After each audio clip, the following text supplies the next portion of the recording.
importanteng aayusin. Hihintayin kita. Meron na akong dapat ipagpasalamat sa iyo ngayon. Nagustuhan mo ba yung regalo ko sa iyo? Habang buhay na maaalala mo't hindi mo malilimutan. Naligayahan ka ba? Hindi kita maintindihan.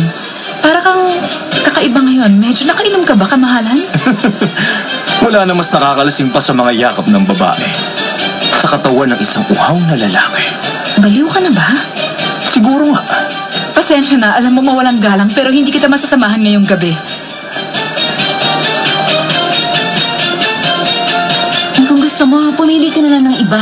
Ayoko. Salamat.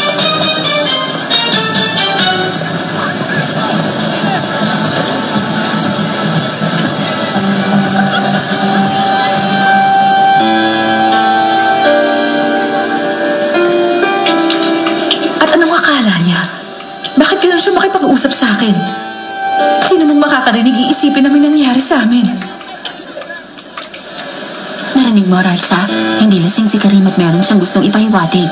Gusto niyang malaman natin na may nangyari sa kanila. Alam mo, nagulat din ako sa kanya, pero hindi ng pagkakaintindi mo, di ba? Yun ang pagkakaintindi ko.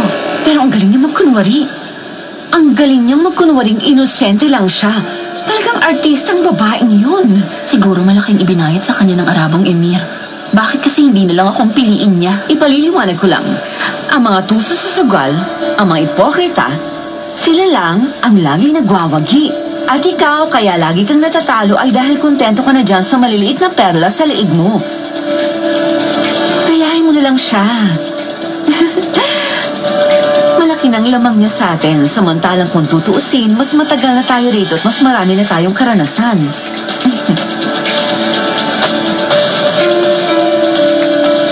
Bakit gano'n ang kilos ni Karim?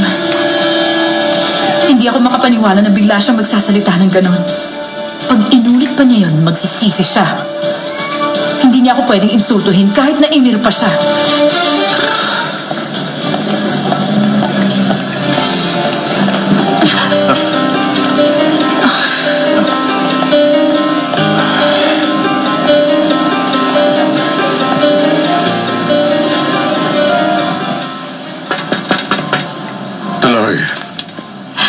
Baka may kailangan kayo?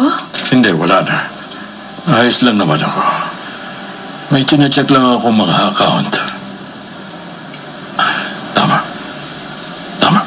Tama ang mga sinabi mo. Hindi malinaw. Ay, sinasabi ko na. Ay. Teka lang. Meron ditong katapusan na ng kasino. Ano nangyari, Carola? Yung lalaki, talagang napakaswerte niya. Ano ang ibig mo sabihin, Carola? Lahat ng taya niya, palaging nananalo sa ruleta. Ano? Nasaan siya? Nandun sa main room, sa roulette table. At ikaw, sabi mo po, protektahan mo ang kasino ni Alejandro. Oo, sinabi ko, tutuparin ko. Bakit? O sige, tingnan ko kung mapipigilan mo siya. Ano? Ay, bilis na! Alawin mo siya para makabawi tayo. Teka, wag mo nga ako utusan. Carola, tama na. Pero kailangan, Alejandro. Kailangan mabawi na natin ang nakuha niya. Cheers, gentlemen! Uminom tayo! Ay, ganun talaga. Swerte lang. Swerte lang talaga ako ngayon. Swerte ako sa roulette. Lagi akong panalo. Yan na lagi ko nilalaro eh. Cheers! Cheers. Mister, pwede mo ba akong tulungan sa mga chips ko? Ay, napakaswerte niyo naman. Aba, ganun talaga, senyora. Sinuswerte ka talaga. Talagang swerte ka.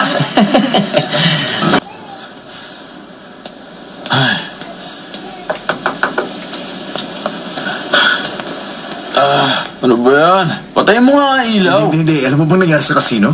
Siyempre hindi. Pwede ba, Octavio, bukas na lang? Pakinggan mo, na-bankrupt ang roulette table. Na-bankrupt dahil sa'yo?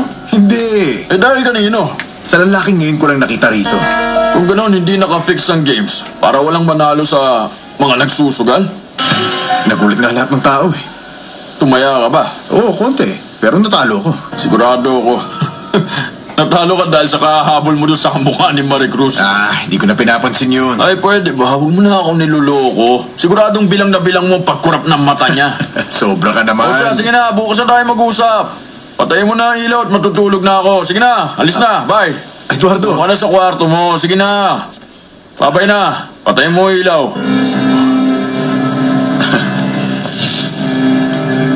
Hindi ko akalaing panonoorin ako ng mga tao. O sige, ngayong hawak mo na ang pera mo, bukas umalis ka na agad sa isla. Kanina napakayaman ko. Ngayon ilang libong dolyar na lang ang napunta sa akin. Alam mong hindi ka naman mananalo ng ganong kalaking halaga. At bakit hindi? Ano bang gusto mo? Siyempre maraming lalapit sa akin dahil akala nila mayaman ako. Kaya ngayon, umalis ka na. At huwag ka nang babalik sa kasinong ito. Kailangan mawala ka rito sa isla. Tandaan mo yon. O sige, tutuparin ko ang pangako ko. Dapat lang, para sa kabutihan mo. Makaalis ka na. Paalam.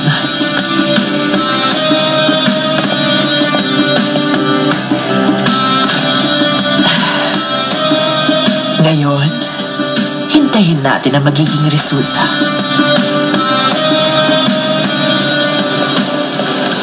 Halika rito. Halika. Oh, ano ito? Huwag kang lalaban. Ibibigay mo lahat ng laman ng bulsa mo. Lahat yun. Pero tseke lang ito. Hindi mo mapapakinabangan. Akin ang tseke. Kung ayaw mo, babarli kita ngayon sa ulo. Hindi ako nagbibiro. Sige, oo na. Ibibigay ko na sa'yo. Please. Heto na yon. Pero sa akin nakapangalan yan. Paano mo ipapapalit? Hindi ko ito ipapalit.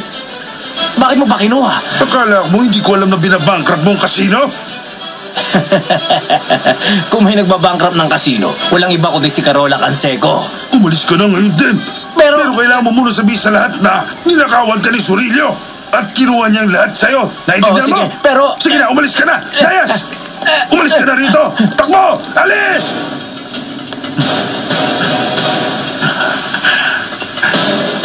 Ano to?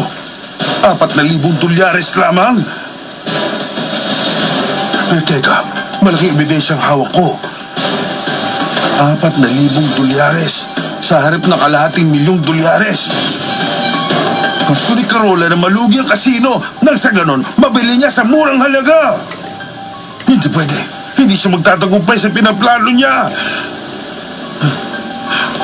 Alam ko ang plano mo. At hawak ko ngayon ang ebidensya, Carola Canseco. Hawak ko! Ito ang ebidensya na kailangan ko. Hawak ko! Kung mahirap mangyari ang ganong swerte, bakit gusto mong paniwalaan yon? Naniniwala ako dahil nangyayari ito sa lahat ng kasino. Maupo kayo.